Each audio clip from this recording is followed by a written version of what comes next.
et bienvenue à tous. Donc, je suis de retour. Je suis très, très content de revenir. Un an, ça passe extrêmement vite. Pour ceux qui ne me connaissent pas, je m'appelle Simon. J'ai 37 ans et je suis un entrepreneur. Puis, je suis un passionné de finance, d'investissement.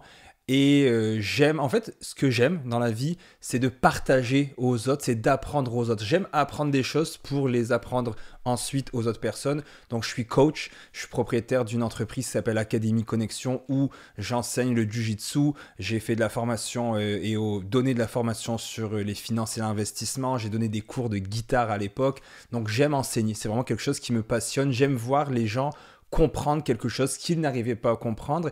Et avec justement le jiu-jitsu ou l'investissement, j'ai vraiment l'impression d'enseigner des choses qui vont servir aux gens toute leur vie. J'enseigne majoritairement aux enfants et j'aime quand les enfants, que les parents viennent me voir, hey, mon fils il se faisait écœurer à l'école, grâce au jiu-jitsu, il se fait plus écœurer. Pour moi, c'est pas enseigner la guitare, c'était cool, mais dans le sens que à un moment donné, tu joues chez toi, c'est cool, mais ça s'arrête là. Qu'avec l'investissement, avec le jiu-jitsu, j'ai vraiment l'impression que c'est des choses, ce que j'enseigne change la vie des gens. Bref, mon nouveau projet donc s'appelle Héritage. Pourquoi j'ai choisi Héritage? Parce que pour moi, on peut donner un héritage de connaissances, on peut donner un héritage financier. Ça va l'un avec l'autre. Et si je quitte cette planète, en fait, quand je vais quitter cette planète un jour, j'aimerais qu'il y ait une petite trace de nous. Alors ça peut paraître hautain, ça peut paraître débile parce qu'on ne sera plus là pour le voir, mais j'ai l'impression que c'est mon envie, c'est de ne pas se faire oublier. Et puis par nos proches. Donc c'est vraiment pour ça que j'ai trouvé ce nom-là, Héritage. J'ai cherché longtemps et Héritage, c'est vraiment venu me chercher en me disant hey, finalement c'est ça que je veux léguer. J'ai la chance d'avoir certaines possessions, certains biens matériels. Puis souvent je me dis bah oui, la piscine creusée c'est cool, mais si j'avais pas de famille, j'en aurais sûrement pas. Donc c'est un petit peu ça, c'est dans cet aspect-là que m'est venue l'idée. Donc là, j'ai pas beaucoup de temps. Je veux vous parler aujourd'hui, je vais faire une revue des marchés. On est aujourd'hui le 2 janvier. Donc je vais vous faire une petite revue des marchés, de ce qui s'est passé, puis que vous commencez à écouter un petit peu ce podcast-là. Pas comme un autre podcast qu'on a vu et revu et revu. Je veux vraiment m'ouvrir à vous. Je vais avoir tout le temps des invités. Je vais avoir des co-animateurs qui vont être là aussi. Et puis je veux que dans votre auto, que chez vous, que ce soit à un moment où vous appreniez des choses. Je sais que les gens sur les réseaux sociaux veulent surtout être divertis. Je pense qu'on peut être diverti et apprendre, et je pense qu'une bonne balance des deux, de se servir de la plateforme des réseaux sociaux pour apprendre des choses, mais aussi pour se faire divertir. Donc avec moi, vous allez avoir l'heure juste.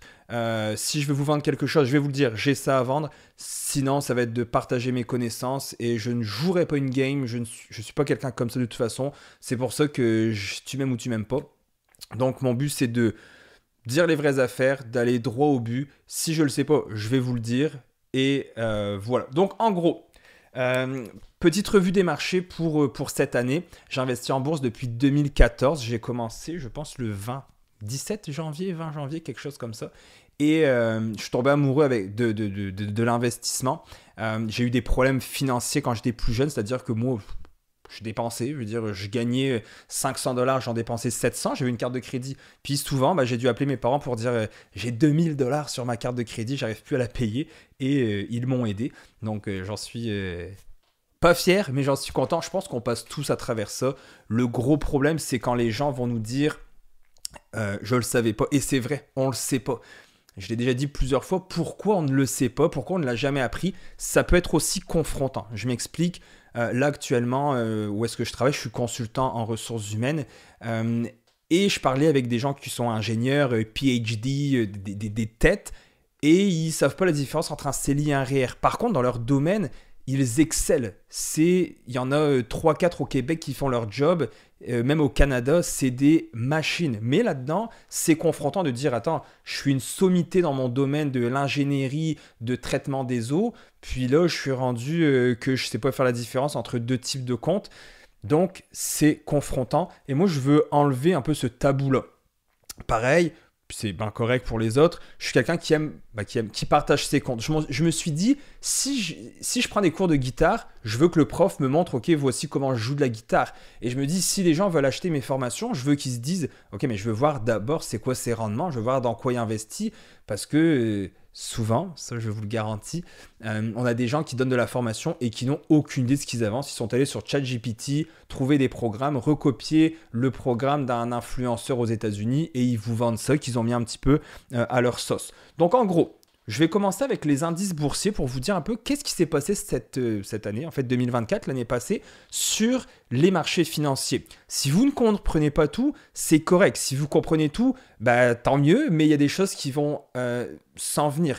Avec mon dernier podcast, on avait des dizaines de milliers d'écoutes par semaine. Donc évidemment, il y a des gens qui m'écrivaient « Ah, tu devrais parler de ça, tu devrais parler de ça. » Oui, mais il faut aller avec le groupe. Je veux que les gens puissent bien comprendre aussi et pas aller trop vite pour pas qu'il y ait des gens qui décrochent. Donc, moi, j'investis en bourse. J'ai fait du swing trading et du day trading. Day trading, c'est-à-dire que j'achète une action, je la revends la même journée. Swing trading, c'est pour quelques jours, quelques semaines, voire quelques mois, profiter d'une hausse, d'un momentum. Et je me suis aperçu au bout de quelques années que, bah merde, en fait, j'investis, je faisais de l'argent, parce qu'en plus, c'était dans un marché super haussier, donc tout le monde faisait de l'argent.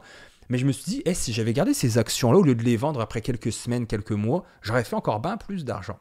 Et j'ai découvert vraiment l'investissement long terme, qui là aussi est confrontant parce que pour être bon à l'école, il faut faire quoi? Il faut travailler fort, faire ses devoirs. Pour avoir des gros pipes, il faut faire quoi? Il faut aller au gym. Pour être bon en musique, il faut faire quoi? Il faut pratiquer ses gammes, etc. Et l'investissement, c'est l'inverse. C'est ne fais rien, ne touche à rien.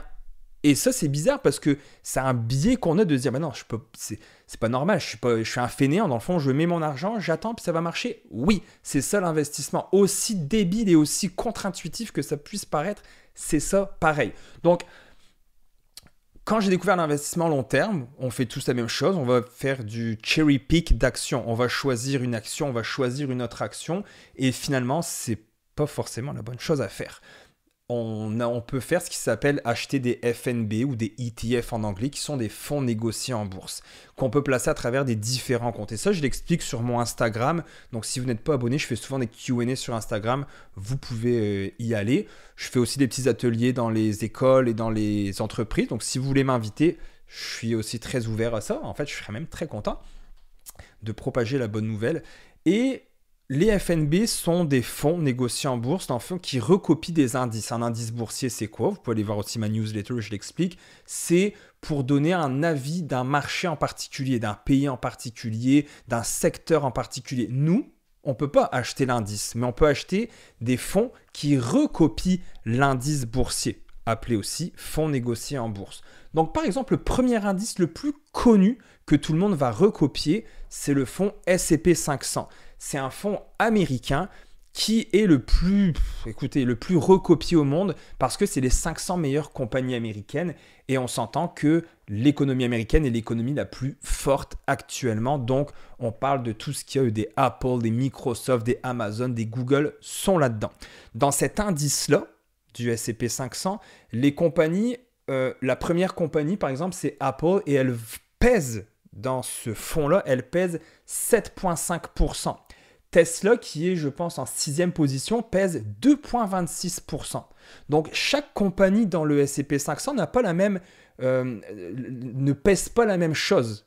Vous comprenez ce que je veux dire? Donc, Apple a 7,5% de part dans le S&P 500 versus Tesla, que j'ai dit en 6e place, en vaut 2,26. Et plus on descend, moins il pèse de valeur dans le fonds. Donc, si la compagnie numéro 498 bouge et qu'elle a un méchant up run, là, qu'elle va augmenter de 50%, ça va peser très très peu dans l'indice du S&P 500. Donc le S&P 500 est un indice boursier que tu ne peux pas acheter, que je ne peux pas acheter. Cependant, on peut l'acheter via des fonds. Donc on a par exemple BMO qui a ses propres fonds. On a les fonds Fidelity qui ont leurs propres fonds. On a Vanguard que vous connaissez peut-être. On a BlackRock qui, eux, recopient tous ces différents indices boursiers qu'on peut acheter via des fonds négociés en bourse sur les marchés boursiers. Je commence avec le S&P 500, donc vous le savez, 500 plus grosses compagnies américaines. Donc cette année, le S&P 500 a fait plus 23,31%. Je vous invite à aller voir, à faire des simulations avec des sites internet comme gérezmieuxvotreargent.ca où vous pouvez aller voir justement combien vous auriez fait si vous aviez placé 500 000 $. Et là, je comprends, je veux vraiment être clair avec vous, l'investissement en bourse, c'est pas pour un an. Sinon, n'investissez pas en bourse. Cet investissement-là que je parle, c'est du long terme. Je fais une revue des marchés juste pour que vous puissiez dire « Ah, si j'avais commencé cette année, j'aurais pu faire ça. » Peut-être que 2025, on va avoir une année rouge, ce qui arrive de temps à autre. Il y a des années qui vont mieux que d'autres, il y a des années qui vont moins bien que d'autres. Mais là, cette année, on a fait, donc le fonds S&P 500 a fait 23,31%. Pour vous dire, les 6 premiers, Apple pèse 7,5%, Nvidia, qui est les semi-conducteurs qu'on utilise pour, je pense que c'est toute l'intelligence artificielle, pèse pour 6,5% et Nvidia a eu, écoutez, une envolée cette année incroyable. Je pense qu'on parle de 180 quelques pourcents si ma mémoire est bonne. Je vais aller vérifier en même temps. J'essaye de faire plusieurs choses en même temps. Ensuite, on a Microsoft qui pèse 6,2. Microsoft n'a pas eu une belle année. Microsoft a fait seulement 13% quand toutes les autres ont beaucoup mieux performé. Et on a Nvidia, je vous l'ai dit, qui était en deuxième. Donc Nvidia, cette année, je vais parler dans le micro, Nvidia, cette année, a fait exactement 185,85%. Ça vous donne une bonne idée. En quatrième place, on a Amazon qui pèse 4,11. On a ensuite Meta qui pèse 2,56. Et enfin Tesla qui pèse 2,26. Donc dans le S&P 500, dans les 500 compagnies, les 6 premières pèsent déjà 30%. Donc c'est quand même eux qui font bouger l'aiguille du S&P 500. Ensuite, l'autre indice boursier qui est extrêmement connu, c'est le Nasdaq, que vous avez peut-être entendu. Le Nasdaq est juste avant, pour finir sur le S&P 500, le S&P 500, depuis les 100 dernières années, les dernières décennies, fait du 10% année après année, en moyenne. Okay, donc il y a des années à plus 23, puis des années à moins 10, des années à plus 30 et des années à moins 15. Vous comprenez, mais en gros, si on le prend sur des dizaines d'années, ça donne à peu près 10%. Le Nasdaq est un fonds qui a 100 compagnies. Ces compagnies-là excluent les finances. Donc c'est majoritairement, en fait, 50% du Nasdaq, de l'indice du Nasdaq, c'est des compagnies en technologie, informatique, IT, etc. Donc si quelqu'un dit « Moi, j'aimerais ça investir dans l'intelligence artificielle, l'informatique », le Nasdaq est un bon fonds pour vous. Le Nasdaq, cette année, a surpassé le S&P 500. On parle de 29,8%, ce qui est beaucoup. Donc moi, j'ai du Nasdaq. Je vous partagerai mes portefeuilles plus tard. On n'est pas là pour ça aujourd'hui. Ensuite, on a un autre indice qui est le DAX, qui est en Allemagne, qui est le fonds allemand, qui a fait 18,85%. Et le CAC 40, qui est les 40 plus grandes compagnies françaises, termine en négatif avec moins 2,15%. Si vous ne l'avez pas entendu, j'ai un léger accent français. Ça fait 18 ans que je suis au Québec et j'ai passé 18 ans de ma vie en France. Et je ne retournerai jamais, il ne faut jamais dire jamais, en France. Tant que vous ne l'avez pas vécu, vous ne pouvez pas le comprendre, puis c'est normal. La mentalité française, puis là je vais peut-être me faire lancer des roches, c'est pas grave, je vais les attraper. La mentalité française m'écoeure, je ne suis plus capable. La vie en France est rendue ridicule. La politique, on se plaint de Trudeau, puis on a des fois bien raison, Legault en France, c'est catastrophique. L'immigration de masse est ridicule. Vous pensez qu'immigrer au Québec, c'est facile ? Vous pensez, oh oui, nous, au Québec, on est accueillant. Non, il y a quelque chose que vous n'avez pas compris. C'est très difficile d'immigrer au Québec quand on veut vraiment venir légalement, qu'on n'est pas réfugié. Ça coûte des dizaines de milliers d'euros quand on est en France. Le Québec a un processus de sélection quand même qui est peut-être maintenant un peu dilué avec les années. Mais il y a 18 ans, venir ici, résident, je ne parle pas d'un permis vacances-travail comme la majorité des Français ont. Je parle de résident permanent et de devenir citoyen. C'est beaucoup plus compliqué. Il faut avoir des études, il faut avoir de l'argent, il faut apporter quelque chose au Québec. Et je pense que c'est la manière de faire. Le Québec, c'est notre maison. Je m'éloigne un petit peu, je suis désolé. Le Québec est notre maison et on doit conserver notre maison. Nous, ici, j'habite dans une rue, dans un cul-de-sac. On est une belle communauté. D'ailleurs, si vous écoutez mon podcast, je vous salue. On est content d'avoir trouvé cette communauté avec ma femme. Et quand il y a des nouveaux qui arrivent sur la rue, moi, je suis très accueillant, je suis très inclusif. Mais si c'est des tout croches, ça va me saouler. Ça va me saouler qu'ils habitent proche de chez nous. Et c'est comme ça l'immigration. Et en France, pourquoi c'est rendu ridicule? Pourquoi le travail, ça marche pas? Le taux de chômage y explose? C'est à cause de tout ça. On reviendra ça plus tard là-dessus. Je voulais vous parler maintenant de quelques compagnies individuelles à regarder. Facebook, on fait 71,48% d'augmentation cette année. J'en ai aussi dans mon portefeuille. J'ai très peu de compagnies individuelles, mais Facebook en fait partie. Tesla, je n'en ai pas, 63%. Et là, je cherche ma bouteille d'eau. Parce que souvent, je fais des podcasts, puis j'ai pas d'eau, puis vu que je parle tout le temps, après, je suis un petit peu la gorge qui pique. On parle de Amazon. Amazon, j'en ai 46% cette année. Microsoft, je vous l'ai dit, ça n'a pas super bien été, on parle de 13% cette année. C'est bien, mais quand même à sous-performer versus les autres. Shopify, qui est la compagnie pour les sites internet, etc., 47%. Visa, 21%. Et un truc qui m'intrigue, j'ai pas encore été voir les états financiers, j'ai pas eu le temps de le faire. On a eBay. eBay a fait 42%. Et je me dis, mais qui est encore sur eBay? Il doit y avoir, je pense, des collectionneurs, ce genre de truc-là. Mais quand même, c'est impressionnant. Et le dernier que je voulais vous parler, c'est Coke, qui a fait 3,15%, qui est une partie du portefeuille de Berkshire Hathaway, donc Warren Buffett, qui est le plus grand investisseur de tous les temps. Coke a fait 3,15%. Et on voyait là une corrélation avec Pepsi versus Coke. Et on voit que Coke est loin de Pepsi, alors que je suis un très grand amateur de Coca-Cola, pour ne pas dire Coke, parce que ça pourrait être déformé. Un autre fonds que j'aime beaucoup vous parler, que je n'en ai pas, qui s'appelle XST. XST, c'est si vous me dites, moi Simon, dans mon portefeuille, j'aimerais qu'un 10% de mon portefeuille soit dans le bien de consommation.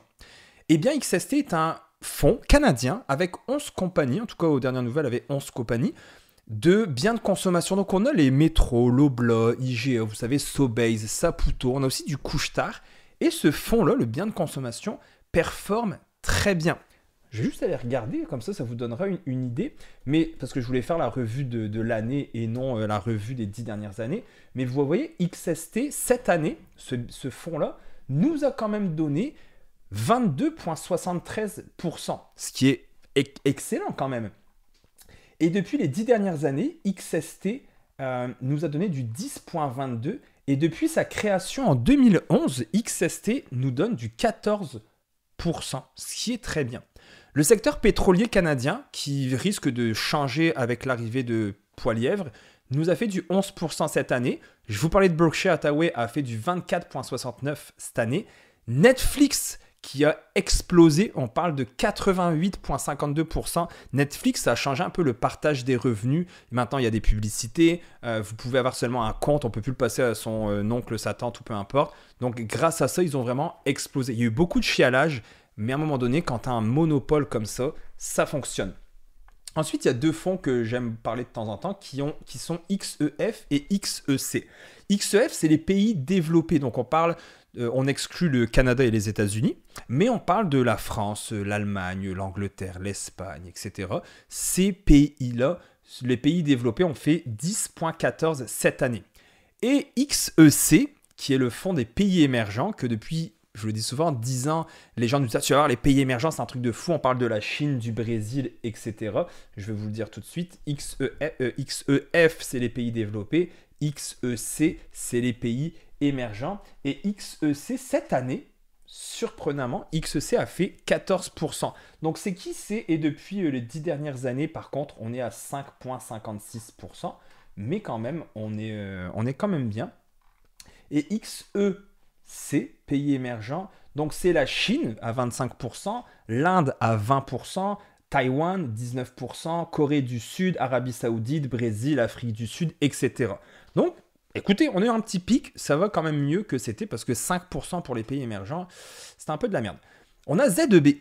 ZEB que j'aime beaucoup, qui est un fonds BMO, qui est les 6 banques canadiennes réparties presque équitablement. Donc pareil, vous pouvez dire, j'aimerais investir dans les banques. Pourquoi? Parce que les banques canadiennes vont bien. On a un système fiscal canadien qui est basé sur les finances, sur les dividendes, et les banques font de l'argent. Comme on dit, c'est rare une banque qui fait faillite.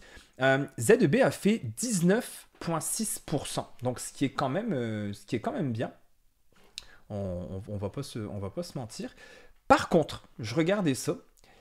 Il disait que, il disait non, RBC a fait 29%. Donc ZEB, les 6 banques ont fait 19,6%. Donc si j'achète une action de ZEB, c'est comme si j'achetais une partie des 6 banques canadiennes. RBC nous a donné du 29%. Par contre, TD a fait du moins 10%. Donc là, aujourd'hui, je n'ai pas la réponse du pourquoi, du comment, parce que je n'ai pas été en profondeur, mais je vais vous la trouver pour la fois prochaine. Donc TD, pourquoi cette chute-là? Et on a un autre fonds que j'aime beaucoup qui s'appelle XFN. XFN, c'est 26 compagnies dans le milieu financier. Donc au Canada, on parle des 6 banques, donc c'est comme si ZEB était aussi dans XFN, mais on a aussi des Manuvie, des compagnies d'assurance, des compagnies de financement, donc tout ce qui est finance, en fait, hein, les banques, finances, assurance, investissement. XFN nous a donné 25,49 cette année, alors que l'année c'était un petit peu so-so. Donc bref, je vous dirais que la meilleure journée pour investir, c'est maintenant, c'est de commencer, de ne pas attendre, et puis... je sais pas combien de temps il me reste parce que j'ai juste 30 minutes sur ma nouvelle caméra. Mais je vous dirais que ça enlève, c'est vrai, une certaine anxiété d'investir. Par contre, ça n'enlève pas tout. Je le disais tantôt sur un Q&A sur Instagram, vous ne vous mettrez jamais riche comme Crésus si vous avez un salaire régulier en investissant en bourse. Vous allez avoir une très belle retraite, vous allez avoir de l'argent placé de côté, vous allez avoir une bonne valeur nette, vous allez avoir des bons réflexes financiers. Par contre, c'est pas ça qui va vous mettre sur la map pour aller vous acheter le nouveau yacht de l'année ou un jet privé. Non, il y a d'autres moyens de se rendre là, comme l'entrepreneuriat, si vous avez des grosses business, ou parfois l'immobilier, mini pourcentage de l'immobilier. À moins que vous me dites, moi Simon, j'ai un salaire énorme, je fais, je sais pas, 300-400 000 par année minimum avec des bonus de 10%. Ok, fine, peut-être que vous pouvez vous rendre là grâce à des investissements, mais au-delà de ça, c'est plus compliqué de se rendre très riche avec la bourse. Par contre, c'est un truc qui est facile d'accès, qui est passif et qui est, on va dire, qui vous donne une certaine compréhension qui peut changer vraiment votre vie sur des aspects comme les dépenses, etc. et qui se transmet très bien au niveau des connaissances. Donc, pour ça, héritage aussi à vos enfants, à votre entourage. Donc, voilà la revue des marchés pour 2024. Les autres épisodes, n'hésitez pas à les partager. Les autres épisodes vont être vraiment plus, je dirais, longs et seront tournés en studio. Et ça va être vraiment, mettons, on va prendre le CELI et on va parler du CELI, mais on va passer à travers tout et rien. Je veux vraiment que ce soit comme des amis qui discutent, puis que les gens puissent comprendre mieux. J'aimerais aussi avoir des gens qui ont des opinions différentes des miennes ou des autres invités sur le podcast. Donc, par exemple, le CELI, pour moi, c'est quelque chose qu'on ne devrait pas sortir et rentrer. Admettons, je prends 5 000 pour me payer un voyage. Non, pour moi, le CELI devrait être sous clé, on n'y touche pas. Mais j'aimerais quelqu'un qui me dise, qui m'apporte des points pour le contraire. J'aime changer d'avis.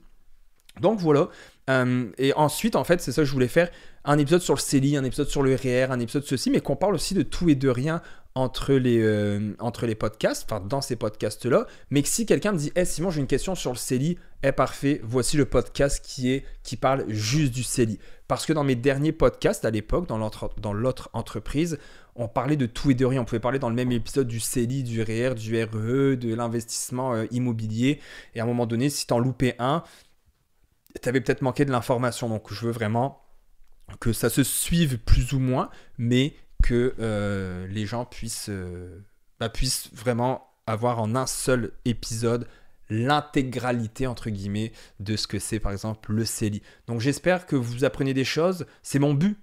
Comme là, j'ai reçu des dizaines de messages. Puis, c'est ça aussi le up and down d'être un entrepreneur. C'est que de disparaître pendant un an, tu te dis, je vais revenir, personne ne va se souvenir de moi. J'ai jamais posté vraiment sur mon Instagram. Tu sais, j'ai toujours posté, c'était un gros défaut de poster sur les comptes de mes entreprises où je travaille ou que j'ai.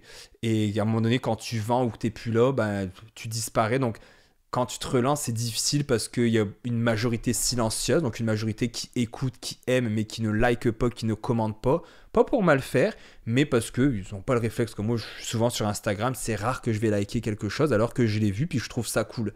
Donc des fois, on bat de trip un peu en se disant, je suis encore relevant, est-ce que les gens vont m'écouter, est-ce que je perds mon temps?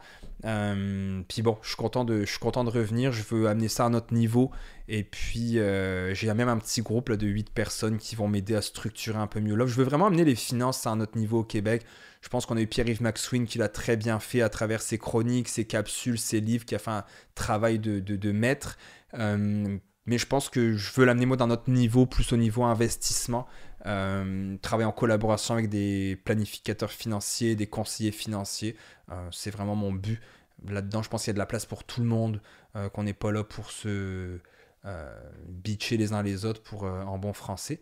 Donc voilà, si vous avez des idées, je suis toujours preneur. Si vous voulez partager, c'est des petites choses. Puis je les disais, j'ai envoyé un fichier finance. Si vous le voulez, vous pouvez m'écrire. Puis y a plein de monde qui m'ont écrit justement pour dire ah, merci, on te suit, ça fait longtemps. Puis je me disais, ça fait chaud au cœur quand même. Et dans ce fichier-là, j'ai envoyé un courriel. Puis je disais aux gens, moi c'est une chose, il y en a plein que je connais pas. Mais si vous avez des amis proches de vous, donnez-leur un petit like, juste un mot d'encouragement. Hey, je vois ce que tu fais. Au fait, c'est rare que je like parce que je passe tout droit, mais good job. C'est Vladimir, justement, un contact que j'ai depuis des années, que je parle très rarement, puis qui m'a dit hey, je suis tout ce que tu fais, je suis super content. Ça m'a fait chaud au cœur. J'étais quand même, je pensais même pas que ce gars-là regardait mes choses. Des fois, tu te dis. Puis bon. En fait, les gens ils regardent, c'est juste qu'ils prennent pas le temps, puis ça fait partie du jeu, je le fais pas non plus. Donc voilà, guys, c'est tout pour moi pour aujourd'hui. Si vous avez des questions, je suis toujours dispo. Et puis au plaisir de collaborer ensemble, d'apprendre ensemble, de se parler. Je vous souhaite une super belle année. Résolution, si vous en avez, objectifs, tant mieux. Je vous souhaite de les tenir. Des fois on lâche, mais les tenir le plus longtemps possible, ça peut être très bien. Et puis je vous aime presque tous et je vous souhaite une agréable journée et un bon temps. J'espère que vous avez passé un bon temps des fêtes. À bientôt.